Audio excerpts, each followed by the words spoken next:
बोली देवाधिदेव 1008 महावीर भगवान की जय। संत शिरोमणि आचार्य गुरुवर श्री विद्यासागर जी मुनि महाराज की जय। परम पूज्य 108 मुनिवर श्री प्रज्ञासागर जी महाराज की जय। द्वादशांगिन वाणी माता की जय। अहिंसामय विश्व धर्म की जय। नत्वा जिनेन्द्रं गत सर्वदोषं सर्वज्ञ देवं हितदर्शिकं च श्रीजैन सिद्धांत प्रवेशिकेयं विरच्यते स्वल्प धियां हिताय। जैन सिद्धांत प्रवेशिका का तीसरा अध्याय का 437 नंबर का प्रश्न है। देखें, खोल लें अपनी किताब और देखें ध्यान से।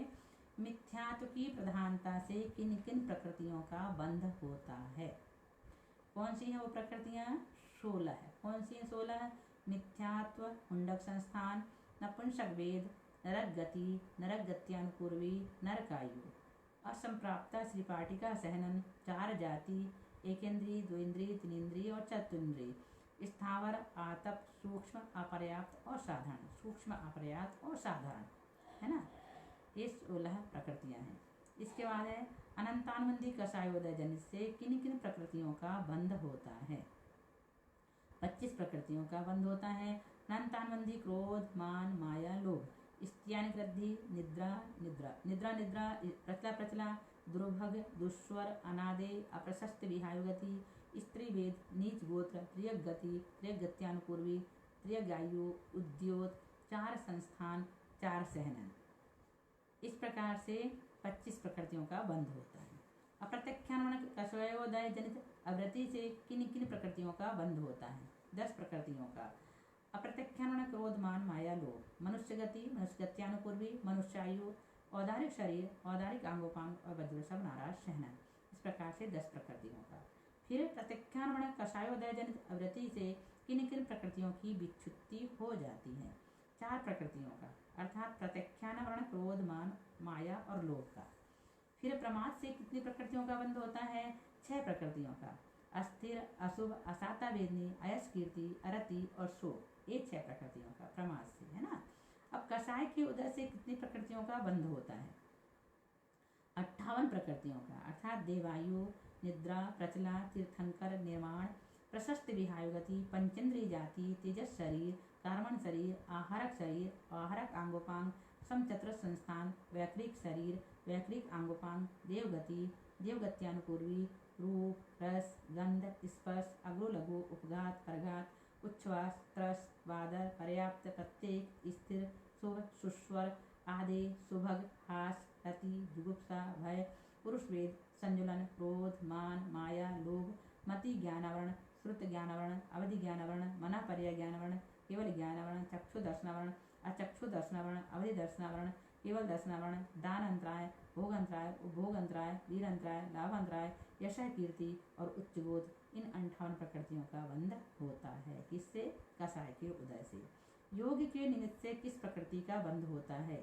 एक साता वेदनी का बंध होता है, सिर्फ योग के निमित्त से। कर्म प्रकृतियां सब 148 हैं और कारण केवल 120 के बतलाए। फिर 28 प्रकृतियों का क्या हुआ? कितना अच्छा प्रश्न है। तो स्पर्श आदि 20 की जगह 4 का ग्रहण किया। इस कारण से 16 तो ये घटी। 5 शरीर के 5 बंधनों तथा 5 संघातों का ग्रहण नहीं किया।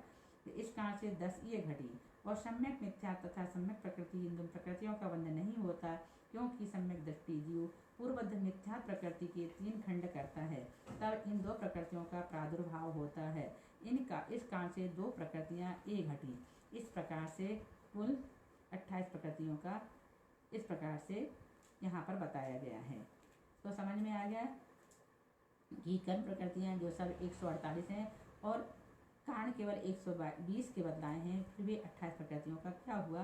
तो इस प्रकार से उन्होंने यहाँ पर स्पष्ट वर्णन किया है। फिर द्रव्याश्रव के कितने भेद हैं? 2 हैं, एक सांप्रायिक और दूसरा ईर्यापथ। ये भी हम तत्वार्थ सूत्र में पढ़ेंगे। सांप्रायिक आश्रव किसे कहते हैं?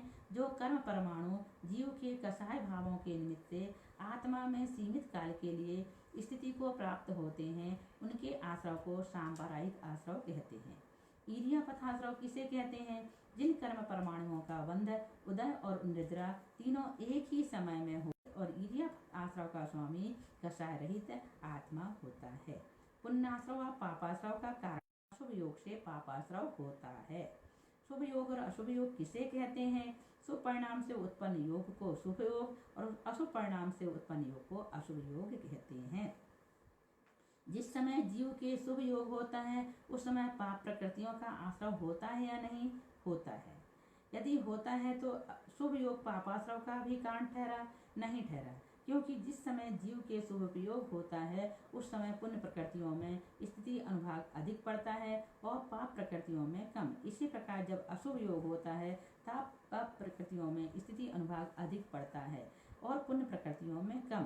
तत्वार्थ सूत्र ग्रंथ के 6 अध्याय में ज्ञानावरणादि प्रकृतियों के आश्रव के कारण जो तत्प्रदेश में नवादि कहे गए हैं उनका अभिप्राय यही है कि उन भावों से उन प्रकृतियों में स्थिति अनुभाग अधिक पड़ते हैं। अन्य जो ज्ञानावरणादि पाप प्रकृतियों का आश्रव 10वें गुण स्थान तक सिद्धांत शास्त्र में कहा है उसमें विरोध हमेशा आएगा अथवा वहाँ शुभ योग के अभाव का प्रसंग आएगा, क्योंकि शुभ योग 10वें गुण स्थान से पहले पहले ही होता है। इस प्रकार से यहाँ पर ये तीसरा अध्याय पूर्ण हुआ जिसमें बंध और आश्रव की चर्चा की गई है। आपको थोड़ा सा कठिन लगा होगा, लेकिन उससे हमें कोई फर्क नहीं पड़ता, क्योंकि हर नए विषय कठिन सबको लगते हैं जो पहली बार पढ़ते हैं। आप इन विषयों को यदि बार बार पढ़ेंगे तो ये भी आपको सरल लगने लगेंगे। तो आप पढ़ने का प्रयास करना। यहाँ पर हमने पहला अध्याय में लक्षण प्रमाण नय और निक्षेप का वर्णन किए, दूसरे अध्याय में द्रव्य गुण पर्याय को पढ़ा, तीसरे अध्याय में बंध और आश्रव को पढ़ लिए। अब हम आपको चतुर्थ अध्याय पढ़ाएंगे। आज बस इतना ही। बोलिए महावीर।